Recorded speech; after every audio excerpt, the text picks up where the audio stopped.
ये चाय बेचने वाले ने हमारा खाना खराब कर दिया। भाऊ इस देश का क्या होगा? देश का क्या होगा? पहले मैं खुद तो बन जाऊं, फिर बाद में देश को बनाऊंगा। और वैसे भी तू देश का चौधरी लगता साले। ये होता है असल यहूदी एजेंट, ये होती है यहूदियों की एजेंटी। पाकिस्तान बना ही इजराइल के जंग के लिए। तला 20-22 मिनट की मार है हमारे लिए। भाई साहब कुछ ज्यादा नहीं हो गया? मतलब कुछ भी। पाकिस्तानी वो हार्ड स्टेट का मुआवजा हो गया। पाकिस्तान की ठट्टा सीमेंट फैक्ट्री जो है वो ट्रैक्टर असेंबल करेगी। इंडिया तो पाकिस्तान से सिर्फ क्रिकेट के मैदान में जीत रहा है, लेकिन पाकिस्तान दुनिया के मैदान में बाजी लेके जा रहा है, क्योंकि पाकिस्तान तमाम मुस्लिम ममालिक का लीडर बन चुका है। अगर हमने पाकिस्तान बचाना है, पहले तो हमें फिर कौम बनानी पड़ेगी। पाकिस्तान तमाम मुस्लिम ममालिक का लीडर बन चुका है। आज हम किसी दोस्त मुल्क में जाते हैं तो वो कहते हैं ये आए हैं मांगने के लिए। देखें जी, राफेल जो है ना वो दुनिया का बेहतरीन तैयार है, इसमें कोई शक नहीं, लेकिन हम अफोर्ड नहीं कर सकते इतना महंगा जहाज। पाकिस्तान की इकोनॉमी के हवाले से दावे बहुत हुए, लेकिन हकीकत मैं हमेशा से कहता हुआ आ रहा हूँ कि हकीकत बिल्कुल इसके ऑपोजिट है। पाकिस्तान बना ही इजराइल के जंग के लिए। अरे मुझे चक्कर आने लग गया अब। जिस आर्म्ड फोर्सेस के लिए जंग एक परमानेंट टूल बन चुकी थी अपनी भूखी नंगी आवाम को यूनाइट करने के लिए और अपने प्रति बढ़ी नफरत को प्यार में बदलने के लिए, चाहे वो राफेल गिराने के झूठे दावे हो या फिर अफगानिस्तान के जमीन कब्जाने की, लेकिन यही टूल अब भिखारिस्तान के लिए गले की घंटी बन चुकी है। खबर है ऑपरेशन सिंदूर और रिसेंटली पाक अफगान कॉन्फ्लिक्ट के बाद जो आटा 250 का था वो 300 का हो गया, जो चीनी 400 का था वो 450 का हो गया और जो मांगने वाला स्टील का कटोरा 150 का था वो 200 का हो गया। मतलब हर चीज का रेट पाकिस्तान में और भी आसमान छूने लगा है। और भिखारिस्तान में कंपनियों की बात तो क्या ही करूं, वो तो भिखारिस्तान से ऐसे बाहर जा रहा है जैसे सोने के चैन नहीं मिलने से नाराज फूफा। अब भिखारिस्तान दो तरफा कुटाई ना खाए, इसके लिए अब बात ट्रम्प को बीच में लाया है। पूरा भिखारिस्तान ट्रम्प के इस झूठे दावे से खुश हुआ पड़ा है कि ट्रम्प से रिसेंट फोन कॉल में मोदी जी ने प्रॉमिस किया है नो वॉर विथ पाकिस्तान। भाई साहब, पूरा भिखारिस्तान इस बात के लिए खुशी मना रहा है। कहाँ गया भिखारिस्तानी और तुम्हारा वो जज्बा? हम इंडिया को ये कर देंगे, दिल्ली में जाके चाय नाश्ता करेंगे, बैटरी खत्म हो गई काजना। भाईजान अभी तक तो INS विक्रांत का इस्तेमाल ही नहीं किया है, सिर्फ दो तरफ से 2 थप्पड़ पड़ने से ही भाईजान जज्बे की बत्ती गुल हो गई।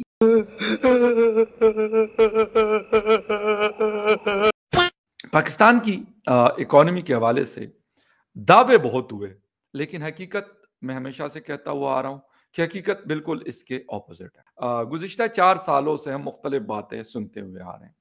पाकिस्तान को डिफॉल्ट से बचा लिया, पाकिस्तान का जो ग्रोथ रेट था वो माइनस में था, उसको हमने पॉजिटिव में करके इतना कर दिया। इतने बिलियन डॉलर्स की जो इन्वेस्टमेंट्स है वो फलां जगह से आनी है तो फलां मुल्क इंटरेस्टेड है। ये सारी कहानियां हम सुनते हुए आ रहे हैं, लेकिन ऐसा लगता है कि इन लोगों का पोल खोलने का जो टाइम है खुलने का वो आ चुका है। अगर हमने पाकिस्तान बचाना है जी, पहले तो हमें फिर कौम बनानी पड़ेगी और कौम को वो सारे मयार पूरे करने पड़ेंगे जो एक तेजी से तरक्की करता हुआ मुआशरा और मुल्क लाजमी करार देता है। ठीक, उनमें से सबसे अहम पाकिस्तान के हवाले से वो है करप्शन। लुटो और फुटो, ये वो फ्रेम और सेंटेंस है कि जो एक जगह पे नहीं हर जगह पे फिट आ जाता है। ये पाकिस्तान एक तरफ भारत से लड़ रहा है, दूसरी तरफ यानी कि ज़बानी कलामी लड़ रहा है, और दूसरी तरफ भी अफगानिस्तान के साथ भी पाकिस्तान की टेंशन जो है वो उसी तरीके से बनी हुई है। लेकिन अगर हम बात करें पाकिस्तान के अंदर हालात क्या हैं, पाकिस्तान की पब्लिक के इस वक्त हालात क्या हैं, तो मेरे ख्याल है वो उससे भी ज्यादा, कहीं ज्यादा खराब और कहीं ज्यादा सीरियस हालात जो है वो सब पाकिस्तान के हैं। यानी कि अगर हम बात करें अनएम्प्लॉयमेंट की तो जी वो तकरीबन 22% लोग ऐसे हैं पाकिस्तान में जिनके पास किसी तरह का कोई काम, कोई जॉब, कुछ नहीं है। ऐसे में आप समझ सकते हैं कि किस तरह से वो अपना घर चला रहे होंगे, किस तरह से वो अपने बच्चों की फीस दे रहे होंगे, स्कूल फीस, या घर में जो सामान आता है उसका कैसे हिसाब किताब रख रहे होंगे। लेकिन इसके साथ ही साथ हम महंगाई की भी अगर बात करें तो महंगाई भी जो है वो एक तरह से आसमान को छू रही है पाकिस्तान में। अगर सिर्फ आप टमाटर को ही ले लें तो जी कोई 3-4 दिन पहले टमाटर का रेट जो है वो तकरीबन कह लीजिए कि 800 रुपए पर केजी चल रहा था, और अब कुछ आज के दिन अगर मैं बात करूं तो थोड़ा सा कीमत या प्राइस जो है वो कम हुई है, लेकिन तब भी जो है रावलपिंडी यानी इस्लामाबाद जहां पर मैं हूं और ट्विन सिटी रावलपिंडी इस्लामाबाद जो कहलाता है जी, वहां पे 600 पर केजी जो है वो टमाटर मिल रहा है, और कहा यही जा रहा है कि उसका रीजन ये है कि टमाटर की शॉर्टेज हो गई है। यहाँ पर मेडिसिन आपको मुनासिब मिल रही है? ना यहाँ मेडिसिन है, जरा थोड़ा सा पीछे, ना यहाँ मेडिसिन है, सब गोवाएं। आप लोगों को मेडिसिन मिलती है? बिल्कुल नहीं, बाहर से जाके लानी पड़ती। हम लोग दुकान खोल लेते हैं बाहर फार्मेसी, ना नर्सिस की कोई अगर आपकी वाकिफ है तो ठीक है। डॉक्टर समझते हैं कि सिर्फ मैं ही पढ़ा लिखा हूँ, ये जो मरीज के साथ खड़े हुए ये जाहिल है। मैं इतना पढ़ने लिखने के बावजूद पूछूं जी ये फलाने क्या पेशेंट को बीमारी है, वो आपस में डिस्कस कर लेंगे और मुझे वो समझ आ रही होगी, लेकिन वो आपके साथ उस रवैया उस तरीके से नहीं जैसे होना चाहिए। और हमने, आप तो एजुकेटेड, सफाई का ये म्यार है कि थूकते हुए लोग गुजरते हैं। मतलब ना सिर्फ डॉक्टर नर्सिस, हम अवाम जो है मॉब भी बदतमीज है ना, और यहाँ पे कोई सफाई का म्यार नहीं, यहाँ पे कोई मरीज को कोई प्रॉपर अटेंड नहीं करता।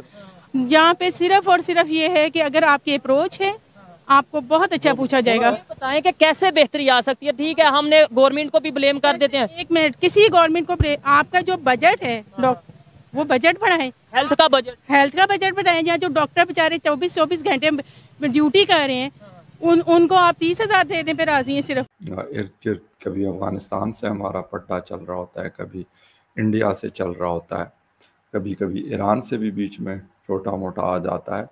लेकिन अगर कारोबार की बात की जाए तो अक्सर हम सुनते रहते हैं कि जी फॉरेन इन्वेस्टमेंट, बाहर की कंपनियों का आना, किसी मुल्क में पैसा लगाना, तो अक्सर हम सुनते भी रहते हैं, बात भी करते रहते हैं कारोबार के हवाले से। क्योंकि अगर कोई ऐसी कंपनीज आती है और वो पैसा लगाती है तो उससे ख़ास तौर पे जो सोसाइटी के अंदर अनएम्प्लॉयमेंट का मसला होता है उस पर बहुत हद तक काबू पाया जा सकता है। और बहुत सारी चीज़ें ऐसी होती है आपकी मार्केट के अंदर जो पैसा है वो मतलब सर्कुलेट हो रहा होता है। मतलब वो तो एक तो डायरेक्ट जो एम्प्लॉयमेंट है वो मिल रही होती है, लेकिन इसके अलावा इनडायरेक्टली भी बेशुमार लोगों का रोजगार उससे जुड़ा रहता है। अगर यहाँ पे बात कर रही हैं आप इंडिया के, जनाब इसको मिलना चाहिए या नहीं मिलना चाहिए डोनाल्ड ट्रंप से, तो देखा जाए तो डोनाल्ड ट्रंप क्या कोई यहाँ पे जो है वो मालिक बना फिर जो सारे उसी को मिलने जाएंगे।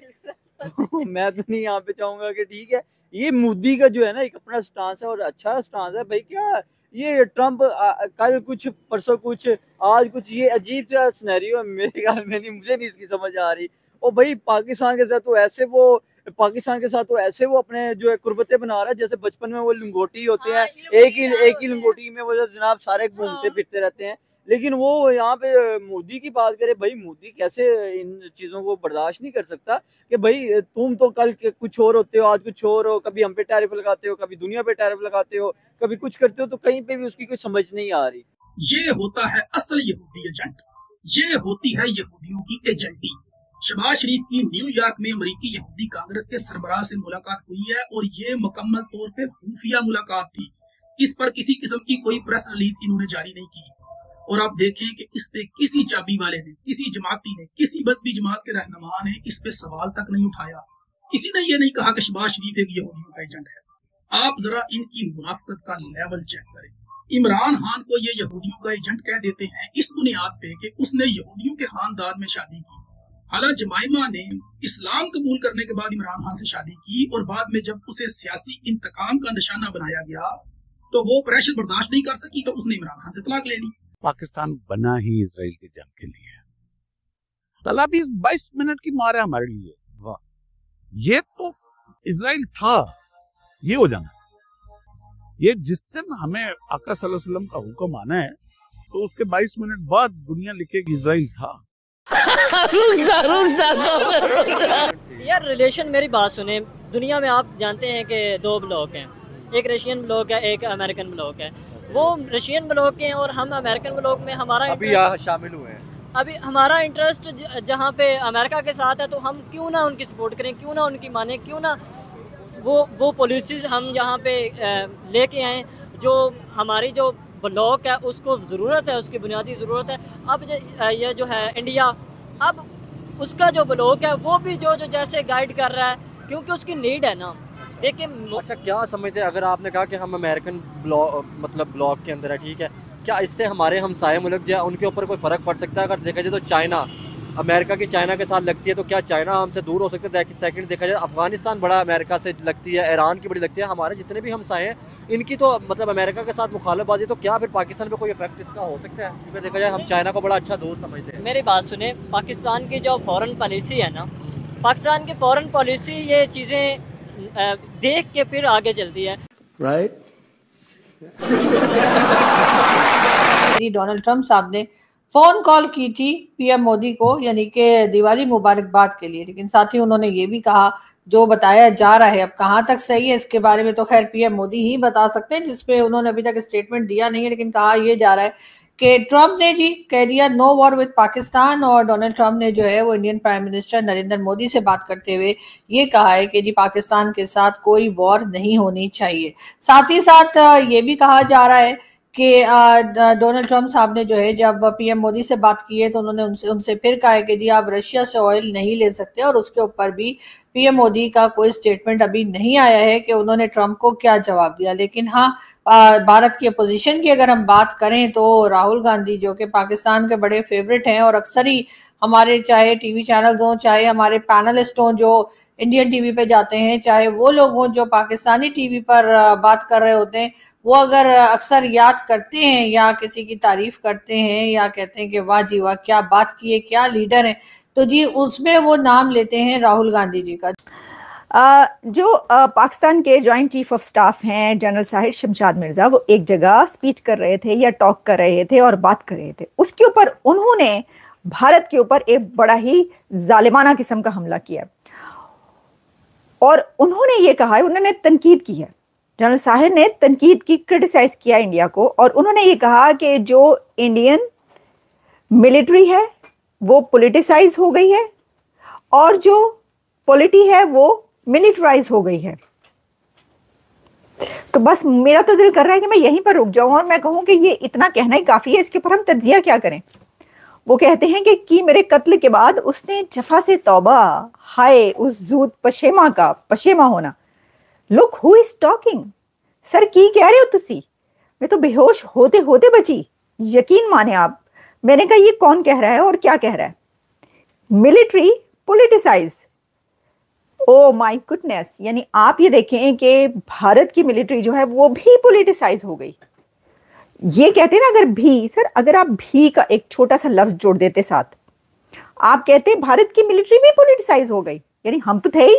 यानी कि कितने कू हुए पाकिस्तान के अंदर, डिक्टेटर पे डिक्टेटर, डिक्टेटर पे डिक्टेटर आता रहा और 10-10 साल हुकूमत करता रहा, और पॉलिटिशियंस को या तो फांसियां दी जाती रही और या फिर पॉलिटिशियंस को जेलों में भेजा जाता रहा।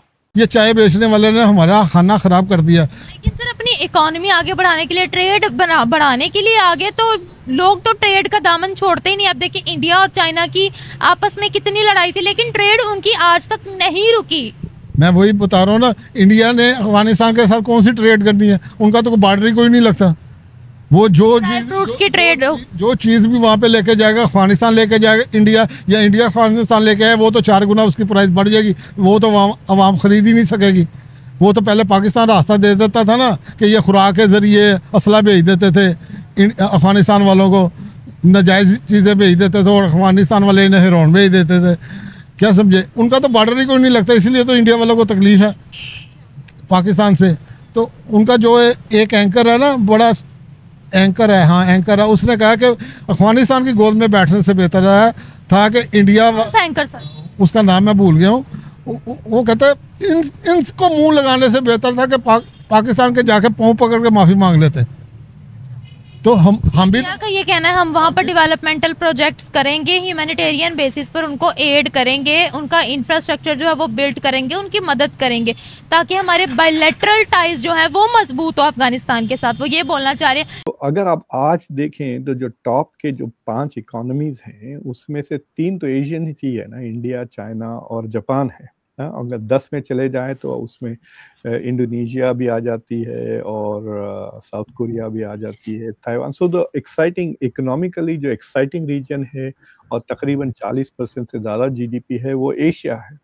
तो वो pivot to Asia made a lot of sense Obama. फिर उसको लेकर डोनाल्ड ट्रंप जब आए तो उन्होंने पिवट टू एशिया को इंडो पैसिफिक कर दिया स्ट्रैटेजी। तो इस वजह से Asia is very important. Trump ने अपने पास ही जम्शन लगा के एक ट्वीट कर मैंने दिया। कॉल किया मोदी को और मोदी ने कॉल उठाया और कहा कि ठीक है मैं आपकी बात मानूंगा, लेकिन मोदी की जानब से कहा गया कि कोई कॉल नहीं आई, मैं तो कोई बात exactly मैं यही पॉइंट करने लगा था। देखिए कि हम अब बिलीव किसके ऊपर करें, हम ट्रंप की कॉल पे बिलीव करें as a public, as a आम पब्लिक में पहला पॉइंट रखूंगा कि हम बिलीव ट्रंप पे करें या बिलीव मोदी के स्टेटमेंट पे करें। आप सिंपल सा पॉइंट है कि आप अपने मुल्क को देखें, आप अमेरिका को देखें, ठीक है आप सुपर पावर हैं, आपका ठीक है कहीं ना कहीं राइट भी है पूरी दुनिया की कंट्रीज के ऊपर नजर रखना, तो लेकिन आपका ये आपको ये किसी ने इख्तियार नहीं दिया कि आप उनको आगे कहें कि आप उससे ट्रेन करें क्योंकि रशिया के साथ मेरे ताल्लुकात बेहतर नहीं है। That's not fair. आप देखिए कि अब पाकिस्तान के ताल्लुकात कहीं ना कहीं चाइना के साथ स्ट्रॉन्ग है, इंडिया के साथ स्ट्रॉन्ग नहीं है, लेकिन चाइना इंडिया की दोस्ती बढ़ती नजर आ रही है। पाकिस्तान ने पॉइंट उठाया कि चाइना के लिए कि या तो आप इंडिया की दोस्ती को कबूल करें या हमारे साथ दोस्ती रखें। तो दोस्तों ये थी आज की वीडियो। अगर आपको वीडियो पसंद आई हो तो वीडियो को लाइक कर चैनल को सब्सक्राइब कीजिएगा ताकि ऐसे ही वीडियो आप और भी देख सकें। आज के इस वीडियो में बस इतना ही। जय हिंद, वंदे मातरम।